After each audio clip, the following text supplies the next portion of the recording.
அனைவருக்கும் வணக்கம். நமக்கு என்ன பார்க்க போகிறோம் அப்படின்னா, எமிஸில் வந்து நியூ அப்டேட் கொடுத்துருக்காங்க.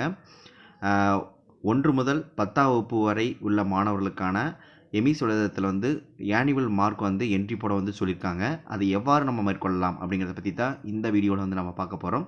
மறக்காமல் சேனலை சப்ஸ்கிரைப் பண்ணுங்கள், வீடியோ அனைவருக்கும் ஷேர் பண்ணுங்கள். ஃபஸ்ட்டு உங்களுடைய குரோம் ப்ரௌசர் ஓப்பன் பண்ணிவிட்டு எம்இஎஸ்டிஎன் ஸ்கூல் அப்படின்னு டைப் பண்ணிக்கங்க. ஆல்ரெடி நீங்கள் ஸ்கூல் லாகின்ல இருந்தீங்க அப்படின்னா அதில் வந்து நீங்கள் லாக் அவுட் பண்ணிடுங்க. லாக் அவுட் பண்ணிவிட்டு ஒவ்வொரு ஆசிரியருக்கும் 8 இலக்க யூசர் ஐடியும் 9 இலக்க பாஸ்வேர்டு கொடுத்துருப்பாங்க. அதை வச்சு நீங்கள் லாகின் பண்ணிக்கலாம். இப்போ நான் வந்து லாகின் பண்ணிடுறேன். லாகின் பண்ண ஆட்டோமேட்டிக்காக எனக்கு வந்துருச்சு. வந்ததுக்கு பக்கத்தில் 3 லைன் மாதிரி கொடுத்துருப்பாங்க. அதில் ஆக்டிவிட்டி அப்படின்னு காலம் கொடுத்துருப்பாங்க. அதில் மார்க் என்ட்ரின்னு சொல்லிட்டு 1 முதல் 10ஆம் வகுப்பு வரைக்கும் வந்து மார்க் என்ட்ரி வந்து போடணும், ஆனுவல் மார்க்கை. அந்த மார்க் என்ட்ரி அப்படிங்கிறத வந்து நீங்கள் டச் பண்ணிக்கங்க.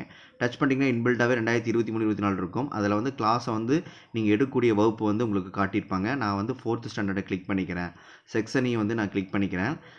எக்ஸாம் டைப் கேட்டிருப்பாங்க. அதில் ஆனுவல் எக்ஸாம்னு அதில் வரும். அதை வந்து நீங்கள் டச் பண்ணிக்கங்க. டச் பண்ணிவிட்டு சப்மிட் அப்படிங்கிற பட்டனை கொடுத்துட்டிங்க அப்படின்னா கீழே வந்தீங்க அப்படின்னா நமக்கு அந்த வகுப்பில் படிக்கக்கூடிய மாணவர் நேம் லிஸ்ட் நமக்கு வந்து காட்டுவாங்க. அதில் பார்த்திங்க அப்படின்னா கீழே ஒரு பென்சில் ஐக்கான் கொடுத்துருப்பாங்க. அந்த ஐக்கானை கிளிக் பண்ணி மாணவருடைய மார்க்கை வந்து நீங்கள் டைப் பண்ணிக்கலாம். இப்போ உதாரணத்துக்கு பார்த்திங்க அப்படின்னா தமிழில் 70 மார்க், மொத்தம் 60 ப்ளஸ் ஒரு 40 எல்லாம் சேர்த்து நீங்கள் 100க்கு வந்து போட்டுக்கணும். சரிங்களா? இங்கிலீஷில் 80, மேக்ஸில் 90, சயின்ஸில் 90, சோசியல் சயின்ஸில் 80 இது மாதிரி போட்டுட்டு கீழே இன்னொரு காலம் வரும். அது வந்து நீங்கள் அந்த இடத்துல நீங்கள் வந்து காலத்தை வந்து நீங்கள் 0ன்னு போட்டுருங்க. உங்களுக்கு பிடி பரிட்சை வச்சுருந்தீங்கன்னா அந்த மார்க்கை ஆட் பண்ணணும், இல்லை அப்படின்னா விட்டுடலாம். சரிங்களா? 0ன்னு போட்டுட்டு கீழே நீங்கள் சேவிங்கிற ஆப்ஷன் கொடுத்தீங்கன்னா ஆட்டோமேட்டிக் நமக்கு சக்ஸஸ்ஃபுல் அப்டேட் வந்துடும். சப்போஸ் இதில் ஏதாவது நீங்கள் எடிட் பண்ணுறனாலும் கீழே அந்த பென்சில் ஐக்கான் மாதிரி கொடுத்துருப்பாங்க. மறுபடியும் நீங்கள் எடிட் பண்ணி சேஞ்சஸ் பண்ணுறனாலும் நம்ம சேஞ்சஸ் பண்ணி மார்க்கை வந்து நம்ம ஆட் பண்ணிக்கலாம். சரிங்களா? ஒருவேளை உங்கள் பள்ளியில் ஐஇடிகள் குழந்தைகள் இருந்தாங்க அப்படின்னா அவங்களுக்கு மார்க் மதிப்பெண்கள் போட முடியாது.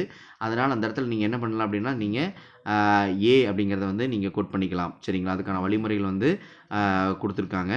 நீங்கள் வந்து ஏன்னு போட்டுருங்க. அந்த இடத்துல ஐஇடி குழந்தைகளோ அல்லது எம்ஆர் சைல்டோ இருந்தாங்கன்னா அந்த இடத்துல நீங்கள் ஏ அப்படிங்கிறத வந்து மென்ஷன் பண்ணிவிட்டு நீங்கள் என்ன பண்ணிடலாங்க, சேவ்ங்கிற ஆப்ஷனை வந்து கொடுத்துடலாம். அதற்கான வழிமுறைகள் வந்து இது பண்ணியிருக்காங்க. கொடுத்துட்டு நீங்கள் எஸ்ன்னு கொடுத்துட்டிங்கன்னா ஆட்டோமேட்டிக்காக நமக்கு அந்த இடத்துல ஏன்னு வந்துடும். சரிங்களா?